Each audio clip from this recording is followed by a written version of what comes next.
जब मिलान कर रहे थे वो हमारा। अब वो आगे कह रही हैं,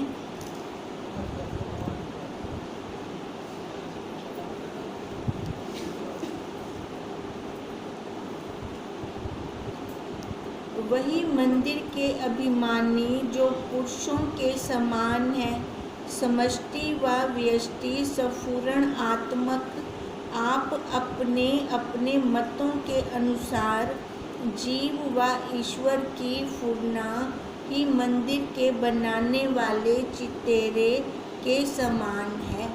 अब देखो, जो बना रहा है मंदिर, है ना, या हम कहते हैं जो कारीगर खड़ा है, अब उसके मन के अंदर जो चल रहा है वो बार बनाई जा रहा है। वो जो चितेरा है उसकी कल्पना है, उसने जो चित्र बनाया। अब ऐसे ही ये जो हमने चित्र बनाया, श्री रूपी चित्र बनाया, ये हमारी स्वयं की कल्पना है। ये हमारी कल्पना कैसे हो गई? ये हमारे खुद के फुर्नों से, है ना। हम कल कह रहे थे ना, अंतमति सोई गति।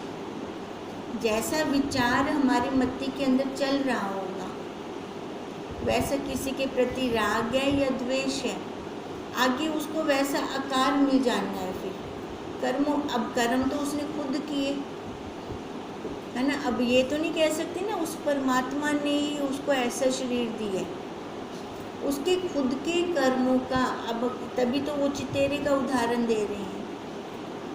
उसके उदाहरण से भी वो जैसे उसके मन का फूलना है, मन के फूलने से, उसकी कल्पना से उसने चित्र बना दिया।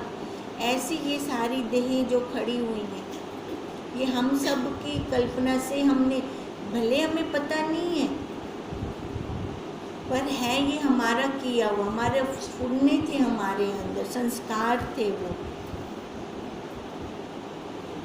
चितेरे के समान तथा 10 इंद्रियां, प्राण, अपान, समान, उदान, व्यान, ये 5 प्राण, और नाग, कूर्म, कुक्कल, देवदत्त, धनंजय, ये 5 उप प्राण है ना। 10 प्राण चल रहे हैं ना, 5 प्राण, 5 उप प्राण। चतुष्ट अंतःकरण तथा 25 व 125 व 27 जो प्रकृति है, वही भिन्न भिन्न आने जाने वाले लोगों के समान है। जो कितने सारे लोग बताए ना, आ रहे हैं, जा रहे हैं। अब ये जो लोग हैं क्या हैं? ये हमारे खुद के फूलने हैं। हमें खुद नहीं पता चलता 1 घंटे के अंदर कितने फूलने आते हैं और चले जाते हैं, और पूरे दिन में कितने होंगे पूरे दिन के अंदर। वही भिन्न भिन्न आने जाने वाले लोगों के समान है। चक्षु आदिक इंद्रियों की तथा चक्षुक आदि इंद्रियों के, सूर्य आदिक देवताओं की, जो अपने अपने विषयों में स्वतंत्र प्रवृत्ति और निवृत्ति है। देखो, ज्ञान इंद्रियां, कर्म इंद्रियां और इनके देवता, जैसे उसने नियति बनाई थी आज तक वैसा ही है। वो अपने कर्म में स्वतंत्र है ना। ऐसे नहीं है कि आँख ने कभी सुनने का काम किया हो, नहीं है, पर अपने कर्म के अंदर स्वतंत्र है। आँख ने रूप देखना है तो वो देख ही लेगी, भले पीछे से कोई कहे उसको ना देख। जहाँ मना किया जाता है वहाँ इंद्रियां ज़्यादा सजग हो जाती हैं। शब्द अगर हमें कोई सुनाना नहीं चाहता पर हमारे कानों में आ जाते हैं, है ना। अब यहाँ क्योंकि वो वहाँ स्वतंत्र है। वही आप अपनी कामना के समान है। सुख दुख, हर्ष, शोक, मान, अपमान, बंध, मोक्ष आदि पदार्थ को ही सांसारिक पदार्थ, जड़, जोरू, जमीन के समान जानना। अब जितना भी अनुकूल चाहे प्रतिकूल अवस्था आती है हमारे ऊपर, है तो ये बाहर की, है ना। अब ये बाहर की कैसे है, क्योंकि अगर हम बाहर बैठे हैं ना तो हमें ये आएगा। बाहर, घर से बाहर हूँ, धूप भी लग से, सर्दी भी लग से, आंधी तूफान आएगा वो भी लगेगा। अगर मैं घर के अंदर बैठी हूँ फिर मेरे को बाहर की आपदा नहीं टच कर सकती, फिर मैं अंदर सेफ बैठी हूँ। अब यही कह रही हैं, ये मान अपमान जितना भी आता है और ये बंध मोक्ष मेरे मन के अंदर है। मैं अब बंधन में हूँ, मेरे को मोक्ष चाहिए, नहीं तो वो तो बंध मोक्ष से भी ऊपर है। वो बंधन में है क्या, वो हम कहें कि मेरे को मोक्ष चाहिए, ऐसा है? उसने तो हमें पहले से ही मोक्ष दे रखा है, पर हमें समझ नहीं है ना। पदार्थ को, ये संसारिक पदार्थ हैं। अब पैसा, जोरू पत्नी को बोलते हैं, जमीन जायदाद, गांव में इन चीज़ों के पीछे ही ज़्यादा लड़ाई झगड़ा होता है।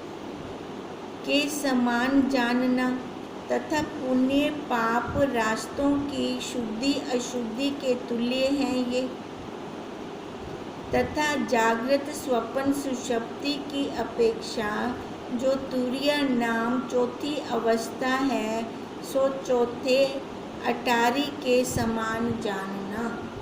पहली तीन अवस्थाएं तो इन्होंने जागृत स्वप्न सुषुप्ति तीन अवस्थाएं हो गई ना। अब जो तीनों को पार कर गया, तीनों को पार कर गया तो वो कौन सी अवस्था हो गई? तुरीय अवस्था। अब तुरीय अवस्था क्या कह रहे हैं, खाली वो देख रहे हैं। एक होती है तुरीय अवस्था, एक होती है तुरीयातीत अवस्था। दोनों में अंतर क्या है? तुरीय अवस्था में अब सुख आता है दुख आता है देखता रहता है, उसको पता चल रहा होता है ना। भी अब ये क्या कह रहे हैं, चौथी अटारी वही है तुरीय अवस्था। भी जैसे चौथी मंजिल पे खड़े हैं, देख रहा है ये लोग आ रही हैं, ये लोग जा रही हैं, है ना। अच्छे बुरे सबको देख रहे हैं, सबके स्वभावों को जान रहे हैं, पर किसी के साथ मिलता नहीं है। अब किसी के साथ मिलेगा नहीं तो उसका एक्सीडेंट कैसे होगा, है ना। देखने वाले को तो कुछ लॉस नहीं होता। अब वो कह रहे हैं वो तुरीय अवस्था है। अच्छा, तुरीयातीत अवस्था कौन सी है? उसको भास ही नहीं होता, है ना, ये अच्छा है ये बुरा है, उसको ये भी नहीं पता होता। हाँ, वो स्वयं हो गया, अपना स्वभाव हो गया उसका, है ना, आ गया पसार हो गया। चाहे वो अच्छा आ रहा है चाहे बुरा आ रहा है, उसकी बुद्धि में नहीं है ये अच्छा है ये बुरा है, बस पसार होता जाता है, पसार होता जाता है। वो तुरीयातीत अवस्था हो जाती है। तुरीय अवस्था भी अच्छी है, वहाँ तक तो पहुँच जाए, है ना, चौथी अटारी तक तो पहुँच जाए, मिले ना किसी के साथ।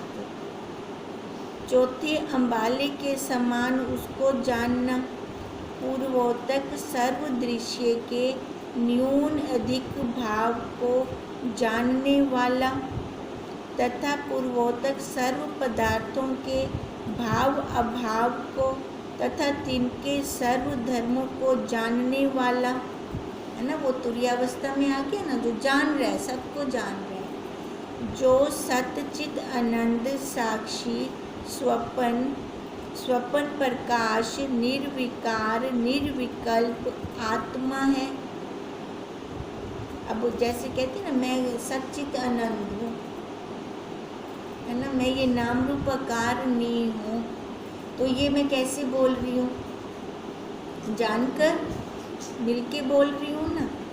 सोई उदासीन पुरुष की न्यायी स्थित तेरा स्वरूप है, अर्थात सो है, सो तू ही है। अब इस स्वरूप तक पहुँचना, यही हमारा स्वरूप है, जिसको खाली बस देखना है, किसी के साथ मिलना नहीं है। उदासीन है वो, अच्छा अच्छे आ रहे हैं तो उसको राग नहीं हो रहा, बुरे आ रहे हैं तो उसको द्वेष नहीं हो रहा। हे शिष्य, तू चैतन्य आत्मा सर्व पदार्थों में स्थित भी निराकार स्थित है। हम कहते हैं ना वो कण कण में है। अब क्या कह रहे, तो सर्व पदार्थों में है, होते हुए भी निराकार है। दिखाई देता है वो अस्ति भांति प्रिय रूप से, वो सब जगह है। अब उसका हम पहचान तो यही है, इसके द्वारा करते हैं, इस शरीर के द्वारा करते हैं। अब इस शरीर का मंदिर, ये बाहर वाला शरीर दिखाई दे रहा है ना, इसकी बारियां दिख रही हैं, इसके जो मंदिर की दीवारें हैं वो दिख रही हैं। अब जो वो अखंड रूप ज्योति जल रही है बिना तेल बाती के, वो नहीं दिख रही। पर हमें पता है, क्या पता है, कि उसके प्रकाश से हम ये सारा कुछ देख पा रहे हैं। दहिंदा मतलब जगदीप ये है ना। अगर बारियों से प्रकाश बाहर आ रहा है तो इसका क्या मतलब है, अंदर ज्योत जग रही है, तभी बारियों से प्रकाश आ रहा है और मैं उनको देख रहा हूँ, बाहर के पदार्थों को। बाहर के पदार्थ में तक है ना, रिक्शे कोई प्रकाश आ रहा है तभी तो देख रहा हूँ। भले वो ज्योत नहीं दिख रही, अखंड ज्योति नहीं दिख रही, पर हमें ज्ञान तो है ना। अगर प्रकाश अमदा पे और मेरे को दिखाई कहने इंदा पे, क्यों? क्योंकि हाल ही मेरी उठई तक पहुँच कहनी। जब मेरी पहुँच हो जाएगी फिर वो अपरोक्ष हो जाएगा। अभी तो परोक्ष है वो, उसके प्रकाश से ये बाहर दिख रहा है, सारा कुछ दिख रहा है।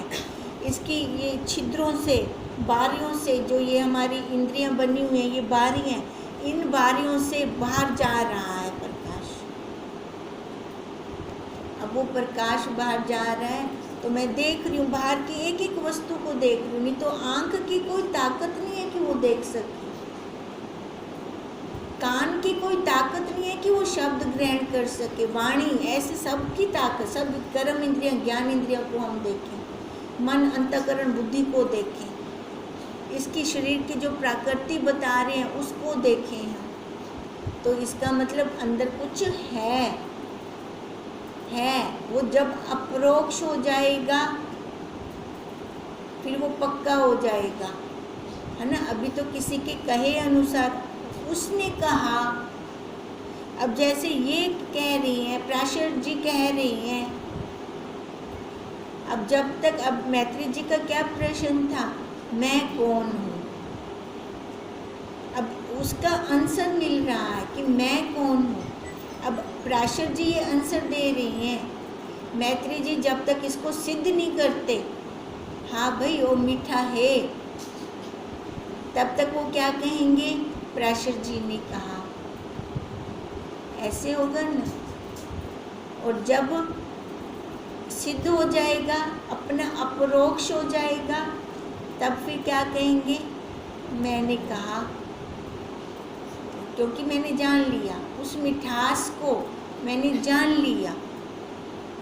अब यही बात कह रहे हैं, हे शिष्य, तू चैतन्य आत्मा सर्व पदार्थों में स्थित भी निराकार स्थित है ना। वो निराकार है ना, दिखने में तो नाम रूप आकार आ रहा है, वो तो नहीं दिख रही, पर उसका भान जरूर हो रहा है। जैसे हमने ये प्रकाश का उदाहरण लिया कि बारियों से प्रकाश बाहर जा रहा है, तो मैं ये बाहर की वस्तुओं को देख पा रही हूँ। अगर वो प्रकाश बाहर ना जाता तो बाहर ही अंधेरा है, वो दिख नहीं सकती। जैसे आकाश काजल की कोठरी में स्थित भी निर्विकार और अचल स्थित है ना। अंधेरा है, कमरे के अंदर अंधेरा है, बिल्कुल अंधेरा है, पर आकाश तो है, हमें नहीं दिख रहा, वो अंधेरे के कारण नहीं दिख रहा है, आकाश है। अभी ये कैसे हम भान करेंगे?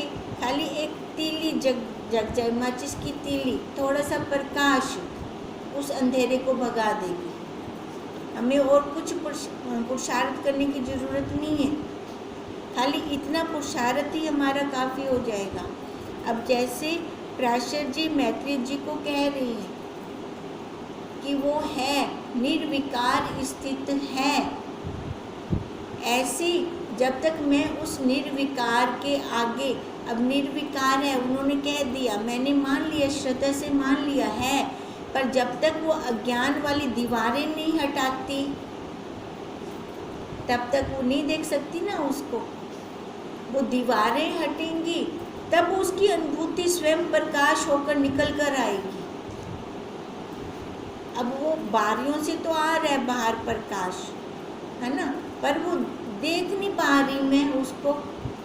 मैं देखा था सही की हो जाए, कैसी जोत है वो, जो बिना तेल बाती के जल रही है। अब देखने का मतलब ये नहीं है कि इन चरम आँखों से मैं देखूंगी उसको। देखने का मतलब है वो मिठास, है ना, पानी के अंदर शक्कर को घोल दिया, वो मिठास नहीं दिखेगी,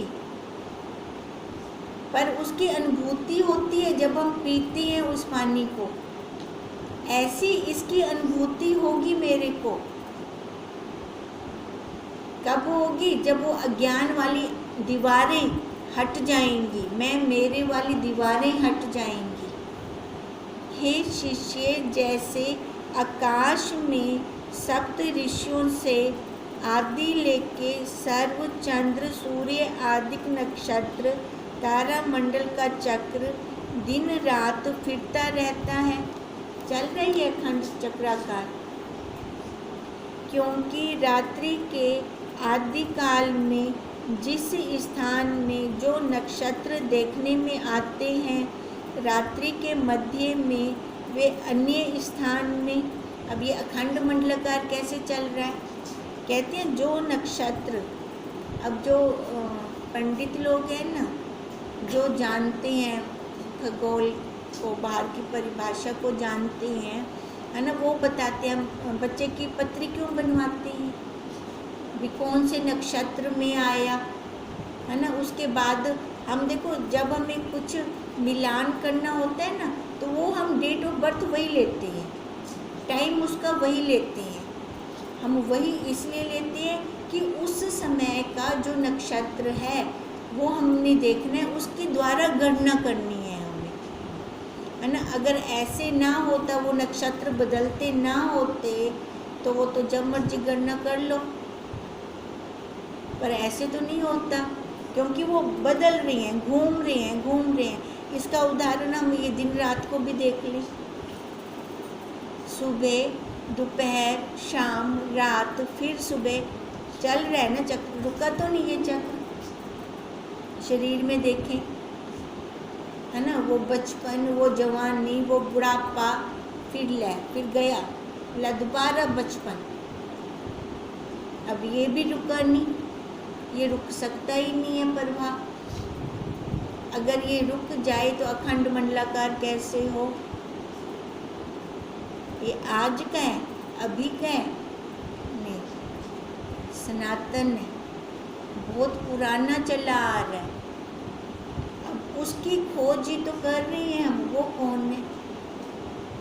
कौन है? अब उसकी खोज इस शरीर के अंदर संपूर्ण होगी। बताओ और कौन सा शरीर है जहाँ हम उसकी खोज पूरी कर सकते हैं? है कोई? हम बहुत भाग्यशाली हैं, हम बहुत भाग्यशाली हैं कि हमें ऐसा शरीर मिला हुआ है। हम सबसे महत्वपूर्ण काम है ये मनुष्य शरीर लेकर, और जो बाहर के संसार वाले काम है वो इतने महत्वपूर्ण नहीं है, वो खाली व्यवहार के लिए है, बस उनको वहाँ तक छोड़ दो। दहलीज के बाहर रहें वो, दहलीज के अंदर हमारा ये अपना काम, हमारा काम है ये रहे। क्योंकि मैंने आगे और कोई शरीर नहीं लेना है इच्छा लेने की नहीं। अपना काम अधूरा ना छोड़े बोला, हमारा काम पूरा हो जाए। परमात्मा ने हमें वही आकार दिया हुआ है जिसमें हम कर सकते हैं। अब पूरा कैसे होगा? जब हम उसको जान लेंगे।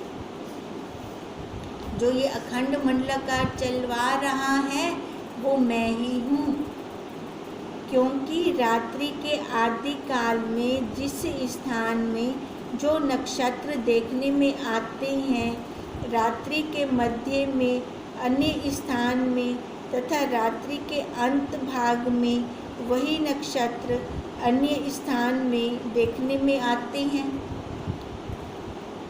इससे जाना आना है आते जाते हैं ना वो, कि तारों का चक्र फिरता रहता है, परंतु ध्रुव तारा अचल एक रस रहता है। जितने भी खगोल के अंदर तारे हैं, है ना, छोटे छोटे इनके ग्रह बने हुए हैं, ये सारे घूम रहे हैं, पर ध्रुव तारा अचल है, वो नहीं घूमता। अब तभी तो उन्होंने उस साक्षी की तुलना ध्रुव तारे से की, वो अचल है, स्थित है। बाकी ये कर्म इंद्रियां, ज्ञान इंद्रियां, प्राण, उपप्राण, 5 कोश, है ना, मन बुद्धि। अब मन के भाव भी हमारे कैसे आते जाते रहते हैं, बदलते रहते हैं, ये घूम रहे हैं। अब इन घूमने वालों में से हमने अचल ध्रुव तारे में स्थित होना है। हो सकते हैं ना, हो सकते हैं। हमारी एक दृढ़ता हो। आपको शरीर के द्वारा ओढ़ते कहीं नहीं बनना होता है, शरीर का त्याग करके मन के भावों से वहाँ पहुँचना है। मन के भावों से तो हम जहाँ मर्जी पहुँचे हैं। अब वहाँ हम पहुँचकर हमें क्या करना है? खाली दृढ़ता करनी है कि मैं ध्रुव तारा हूँ, मैं वही हूँ। अब खाली इतनी दृढ़ता होने पे हमारा काम बन जाएगा। कितना आसान है आसान, है ना। अब क्या करना है? ये नाम रूप आकार को छोड़ के सारी उपाधियों को छोड़ देना है। उपाधियाँ वैसे भी हमारे किसी काम की नहीं है, स्वार्थ के संबंध है, सारे आ रही हैं जा रही हैं। पर जैसे ध्रुव तारा एक जगह स्थित है, वो न आता है न जाता है। जो एक जगह बैठे ना वही जनवाता है उन्हें सब सारा कुछ। मेरा खुद ही भजदा प्या हुए वो क्या सकुडस से, है ना। जो बैठा है वही बता सकते हैं ना। तो ऐसे वो बैठा हुआ है, वही मैं ध्रुव तारा हूँ, मैं वही हूँ। अब वही हूँ तो वही मैं साक्षी।